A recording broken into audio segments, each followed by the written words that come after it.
قال الله تبارك وتعالى في شان حبيبه إن الله وملائكته يصلون على النبي يا أيها الذين آمنوا صلوا عليه وسلموا تسليما اللهم صل على محمد كما تحب وترضى له اللهم صل على محمد وأنزله المقعد المقرب عندك يوم القيامة رب اشرح لي صدري ويسر لي أمري واحلل عقدة من لساني يفقه قولي سبحانك لا علم لنا إلا ما علمتنا إنك أنت العليم الحكيم سامعین محترم، رمضان کا مبارک مہینہ جاری ہے اور اس مبارک اور برکت والے مہینے میں ایک بنیادی عمل ہے اعتکاف کا۔ اعتکاف اس کی اپنی معنی ہے اللہ تعالیٰ کی رضا کے لیے مسجد میں ٹہرنا، اس کو اعتکاف کہتے ہیں۔ اعتکاف بنیادی طور پر علماء تین قسمیں بیان فرماتے ہیں، ایک واجب، ایک سنت مؤکدہ علی الکفایہ اور ایک نفل اعتکاف۔ واجب اعتکاف اسے کہتے ہیں جو کوئی مومن مسلمان اپنے اوپر لازم اور ضروری کر لے کہ اگر میرا یہ فلاں کام ہو گیا تو میں اللہ تعالیٰ کی رضا کے لیے 3 دن یا 4 دن یا 10 دن یا 20 دن کا اعتکاف کروں گا۔ اس کو نظر اعتکاف کہتے ہیں، اپنے اوپر اعتکاف کی منت ماننا۔ دوسری قسم وہ اعتکاف ہے جو رمضان کے آخری عشرے میں کیا جاتا ہے، اور رمضان کے آخری عشرے،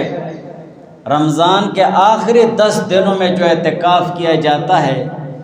تو یہ حضور پاک صلی اللہ علیہ وسلم کی سنت ہے۔ حضور علیہ السلام نے ہمیشہ ہر سال حضور علیہ السلام نے رمضان کے مہینے میں یہ اعتکاف کیا ہے، اور اس اعتکاف کو کہتے سنت مؤکدہ علی الکفایہ۔ سنت مؤکدہ تو اسی لیے کہتے ہیں کہ حضور علیہ السلام نے ہمیشہ ہر سال اس اعتکاف کو کیا ہے، چھوڑا نہیں ہے۔ ایک روایت میں ہے، انس رضی اللہ تعالیٰ عنہ سے روایت ہے کہ حضور علیہ السلام کا معمول مبارک تھا رمضان کے آخری عشرے میں اعتکاف کرنے کا، لیکن ایک سال حضور علیہ السلام اعتکاف نہ کر سکے تو اگلے سال حضور علیہ السلام نے 20 دن اعتکاف فرمایا، 10 دن گزشتہ سال کے اور 10 دن اس جاری سال کے رمضان۔ اور ابی ابن کعب رضی اللہ تعالیٰ عنہ کے حدیث میں ہے کہ حضور علیہ السلام کو ایک سال کسی سفر کی وجہ سے اعتکاف نہیں کر سکے تو اگلے سال حضور علیہ السلام نے 20 دن کا اعتکاف کیا تھا۔ حدیث کا مقصد یہ ہے کہ حضور علیہ السلام کا معمول مبارک رمضان میں وہ اعتکاف کرنے کا تھا ہمیشہ۔ اور ازواج مطہرات عائشہ رضی اللہ تعالیٰ عنہ فرماتے کہ حضور علیہ السلام کا معمول مبارک تھا رمضان کے آخری عشرے میں اعتکاف کرنا، یہاں تک کہ دنیا سے رحلت فرما گئے۔ حضور علیہ السلام نے اپنی حیات طیبہ، اپنی زندگی مبارک میں کبھی بھی یہ اعتکاف نہیں چھوڑا تھا، اور حضور علیہ السلام کی وفات کے بعد ثم اعتکف ازواجہ من بعدی، حضور علیہ السلام کے بعد ازواج مطہرات اعتکاف کیا کرتی تھی، لیکن ازواج مطہرات کا اعتکاف اپنے حجروں میں ہوا کرتا تھا، لہٰذا مردوں کے لیے مسجد میں اعتکاف رمضان کے آخری عشرے میں مسنون، اور عورتوں کے لیے اپنے گھروں میں اعتکاف کرنا مسنون۔ اگر گھر میں کوئی خاص جگہ مقرر نہیں ہے تو اپنے لیے خاص جگہ مقرر کر لینی چاہیے کہ اتنی جگہ میری اعتکاف گاہ ہو گئی ہے، اس جگہ میں میرا اٹھنا بیٹھنا سونا نماز پڑھنا عبادت کرنا سب کچھ یہاں ہوگا، چاہے وہاں پر اپنے لیے ایک چارپائی ڈالے یا نہ ڈالے، یا فرش پر انتظام ہو، چٹائی ہو، جو بھی، بغیر شرعی عذر کے، طبی عذر کے، قضاء حاجت کے لیے، وضو کے لیے، ان چیزوں کے لیے عورت نکل سکے گی اپنی اعتکاف گاہ سے۔ اس اعتکاف کو سنت اسی لیے کہتے ہیں کہ یہ حضور علیہ السلام کا معمول مبارک تھا، سنت مؤکدہ علی الکفایہ۔ علل کفایہ اسی لیے کہتے ہیں اس کو کہ محلے میں سے ایک شخص بھی بیٹھ جائے اعتکاف کے لیے تو سارے محلے والوں کا ذمہ ادا ہو جاتا ہے، اسی لیے اسے علل کفایہ کہا جاتا ہے۔ تو رمضان کے آخری عشرے میں جو اعتکاف کیا جاتا ہے اس کو کہتے ہیں سنت مؤکدہ علی الکفایہ۔ اور تیسرا نمبر اعتکاف ہے نفل اعتکاف۔ نفل اعتکاف کے لیے نہ وقت مقرر ہے اور نہ اور کوئی ایسے خاص شرائط ہیں۔ آپ مسجد میں آ گئے ہیں، تھوڑی دیر بیٹھو، زیادہ دیر بیٹھو، 1 دن بیٹھو، 2 دن بیٹھو، 1 منٹ بیٹھو، آپ نے اعتکاف کی نیت کر لی ہے، آپ کو اعتکاف کا ثواب ملتا رہے گا۔ تو نفل اعتکاف یہ زندگی بھر کا معمول ہونا چاہیے کہ ہم جب بھی مسجد میں آئیں دل میں اعتکاف کی نیت کر لیا کرے کہ میں جب تک اللہ تعالیٰ کے گھر میں بیٹھا رہوں گا میرے اعتکاف کی نیت ہے۔ شیخ زکریا رحمہ اللہ تعالیٰ فرماتے ہیں کہ ان کے والد گرامی جب مسجد میں تشریف لاتے تو تیز آواز کے ساتھ اعتکاف کی نیت کیا کرتے تھے، اور تیز آواز کے ساتھ نیت کرنے کا مقصد یہ تھا کہ دوسرے لوگوں کو بھی پتہ چل جائے، اگر کسی کا خیال نہ ہو یا بھول چکا ہو تو اسے یاد آ جائے اور اس کو اعتکاف کی نیت کرنے کی طرف خیال ہو جائے، وہ جلدی نیت کر لیتا ہے، میرے دل میں اعتکاف کی نیت کر لیتا ہے کہ میرے اعتکاف کی نیت ہے، اسے اللہ تعالیٰ اعتکاف کا اجر ثواب پہنچائیں گے۔ رمضان میں بنیادی طور پر آخری 10 دنوں میں جو اعتکاف کیا جاتا ہے اس کی بہت زیادہ اہمیت اور فضیلت ہے، اور ویسے سارے سال ساری زندگی ہمارا معمول نفل اعتکاف کا ہے، لیکن رمضان کے مہینے میں نفل اعتکاف سے خصوصیت کے ساتھ فائدہ اٹھانا چاہیے۔ تو اعتکاف یہ اللہ تعالیٰ کی ایک نرالی عبادت ہے۔ علماء فرماتے ہیں کہ اللہ تعالیٰ نے عبادت کے جو طریقے مقرر فرمائے ہیں، نماز، روزہ، حج، زکوٰۃ، ان میں سے بعض طریقے عاشقانہ شان رکھتے ہیں، انہی طریقوں میں سے ایک طریقہ اعتکاف کا۔ اور عطاء الخراسانی رحمہ اللہ تعالیٰ فرماتے ہیں کہ اعتکاف کرنے والے کی مثال اس شخص کی ہے جو اللہ تعالیٰ کے در پر آ کر بیٹھ جاتا ہے، اللہ تعالیٰ کے در پر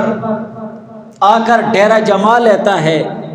اور یہی آواز لگاتا ہے، یہی صدا لگاتا ہے کہ یا اللہ جب تک تو مجھے معاف نہیں کرے گا، میرے گناہوں کو معاف نہیں کرے گا، میں اپنی جگہ سے ہٹنے والا نہیں ہوں۔ اعتکاف کے خصوصیات میں سے یہ ہے کہ اس کا ہر ایک لمحہ وہ عبادت ہوتا ہے، ہر گھڑی عبادت ہوتی ہے۔ اعتکاف کی ہر گھڑی،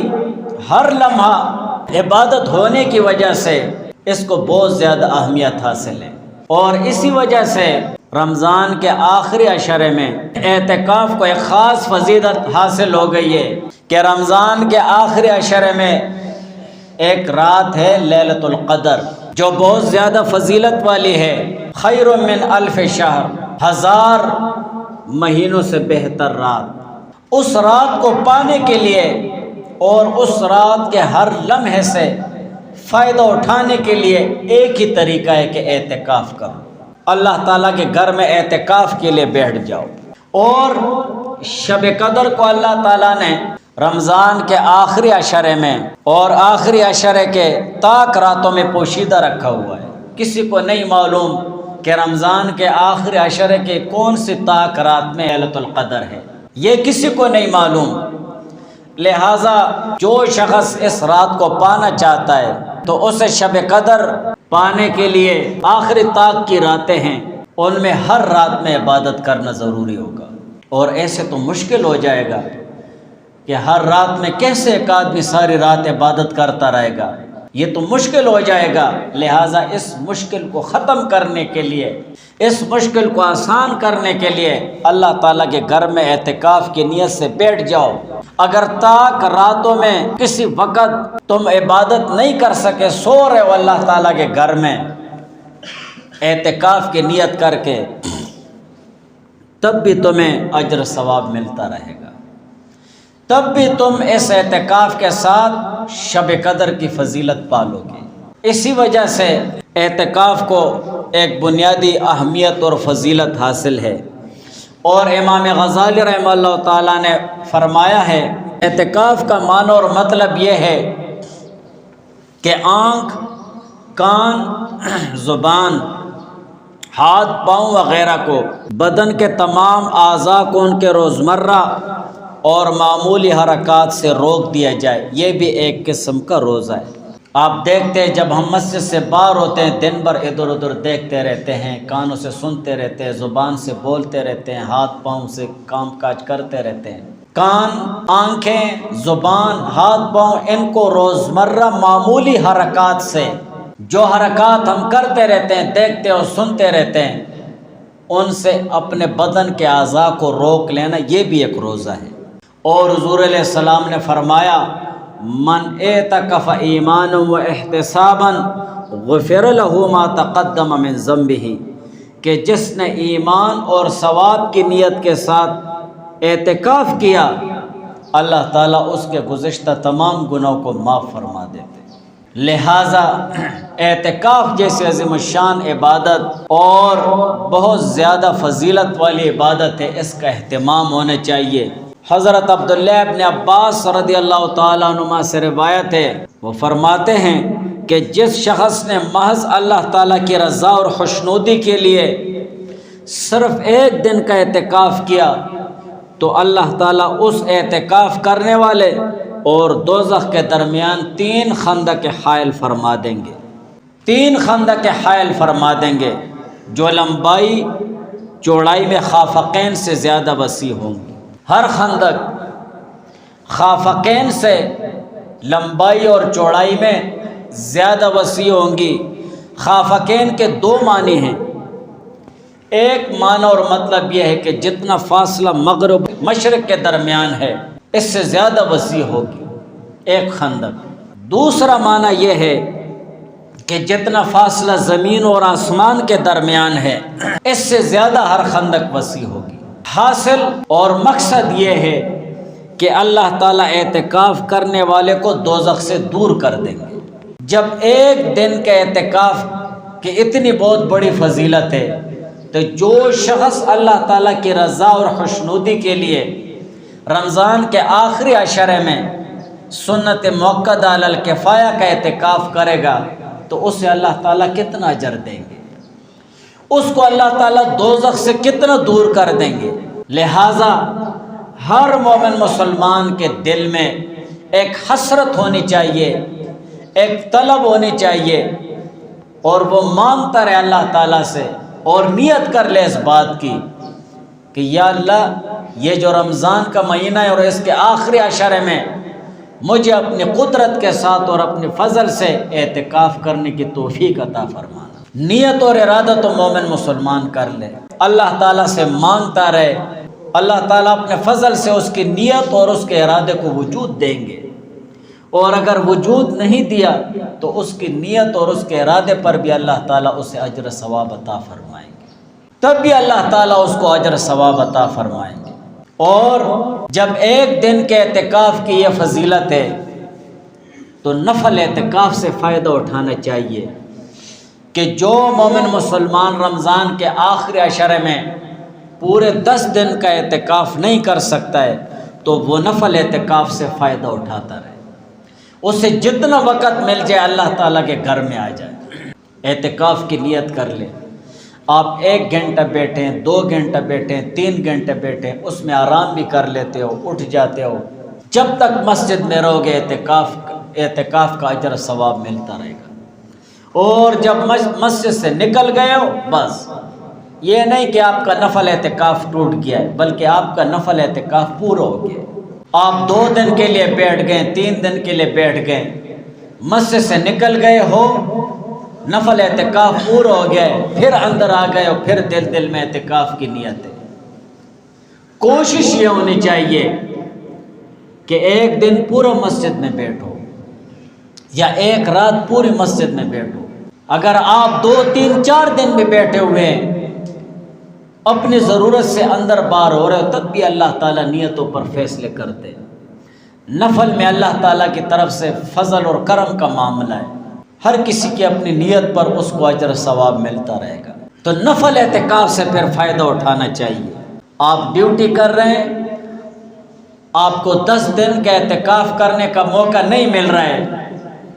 آپ نفل اعتکاف سے فائدہ اٹھائیں، مسجد میں آ جاؤ۔ کم سے کم اگر آپ پورے رمضان میں نفل اعتکاف اہتمام سے نہیں کر سکتے ہو زیادہ دیر کا، رمضان کے آخری عشرے کو غنیمت جان لو۔ اگر آخری عشرے میں نہیں کر سکتے ہو تو رمضان کے طاق راتوں کو، جو آخری عشرے کی طاق راتیں، ان کو غنیمت جان کر اعتکاف کرتے رہو، وقت نکالو اور نفل اعتکاف کے ساتھ بیٹھ جاؤ۔ جب ایک دن کے اعتکاف کا یہ اجر ثواب ہے تو جو شخص 10 دن اعتکاف کرے گا تو اس کو اللہ تعالیٰ کتنا اجر ثواب عطا فرمائیں گے۔ اور اسی طرح ابن عباس رضی اللہ تعالیٰ عنہ سے روایت ہے کہ بے شک حضور علیہ السلام نے فرمایا فی المعتکف، اعتکاف کرنے والے کے بارے میں، هو یعتکف الذنوب، کہ اعتکاف کرنے والا مسجد میں بند ہونے کی وجہ سے، مسجد میں رکے رہنے کی وجہ سے گناہوں سے بچتا رہتا ہے۔ وَيُجْرَى لَهُ مِنَ الْحَسَنَاتِ كَعَامِلِ الْحَسَنَاتِ كُلِّهَا، اور اعتکاف کرنے والے کے لیے نیکیاں جاری ہوتی ہیں، اس کے نامہ اعمال میں نیکیاں لکھی جاتی ہیں، بالکل اسی طرح جیسے کرنے والے کے نامہ اعمال میں نیکیاں لکھی جاتی ہیں۔ اعتکاف کرنے والا مسجد میں بیٹھا ہوا ہے، جنازے پر نہیں جا سکتا، عیادت کے لیے نہیں جا سکتا، کسی غریب کے ساتھ اس کی مدد کے لیے نہیں جا سکتا، کسی اور کار خیر میں نہیں جا سکتا، بار ایک شخص ہے وہ عیادت بھی کر رہا ہے، جنازے پر بھی جا رہا ہے، فلاح و بہبود کے کام بھی کر رہا ہے، وہیں سارے اجر ثواب اللہ تعالیٰ اعتکاف کرنے والے کو فری میں دے رہے ہیں۔ اور مقبول اجر ثواب، قبول شدہ اجر ثواب، قبول شدہ اجر ثواب اللہ تعالیٰ اس کو دے رہے ہیں۔ بار کرنے والا جو عمل کر رہا ہے، ایک شخص جنازہ پڑھ رہا ہے، شاید اس کے دل و دماغ میں ریاکاری ہو، اسے وہ اجر ثواب نہیں ملے گا۔ ایک شخص کسی کی عیادت کے لیے جا رہا ہے مریض کی، شاید ریاکاری ہو اور کوئی حرص و مطلب ہو، اسے وہ اجر ثواب نہ ملے، لیکن اعتکاف کرنے والے کو فری میں قبول شدہ اجر ثواب اللہ تعالیٰ اس کو اعتکاف کرنے کی وجہ سے دے رہے ہیں۔ اس میں کوئی بھی شک اور شبہ نہیں ہے۔ یہ جو رمضان کا مہینہ ہے، اس مہینے کے اوقات کو قیمتی کرنا چاہیے، اور اوقات کو قیمتی کرنے کا آسان طریقہ یہی ہے کہ ہم اعتکاف کو غنیمت جانیں۔ جب بھی ہم اللہ تعالیٰ کے گھر میں تشریف لائیں، نفل اعتکاف کی نیت دل دل میں کر لیا کریں، اعتکاف کا اجر ثواب ملتا رہے گا۔ اور اپنے اوقات میں وقت نکال کر مسجد میں نفل اعتکاف کے لیے بیٹھ جایا کریں، اس میں صلاۃ تسبیح اور دوسرے نوافل کا اہتمام ہونا چاہیے۔ اور اس کے ساتھ ساتھ جو رمضان کے آخری عشرے میں سنت اعتکاف کیا جاتا ہے، ہم میں سے ہر شخص، ہر بھائی، ہر ساتھی اس اعتکاف کے کرنے کی نیت اور ارادہ کر لے اور اللہ تعالیٰ سے دعائیں مانگتا رہے۔ اگر اللہ تعالیٰ نے توفیق دی ہے، تمہارے لیے راستے بھی بنائے گا، تمہارے لیے سب کچھ حل کر کے تمہیں اپنے لیے خاص کر کے، خالص کر کے اپنے گھر میں بٹھا دے گا۔ اور اگر اللہ تعالیٰ نے تمہیں نہیں بٹھایا، اللہ تعالیٰ نے تمہیں نہیں بٹھایا، تب بھی تمہیں تمہاری نیت پر اور تمہارے ارادے پر اجر ثواب ملتا رہے گا۔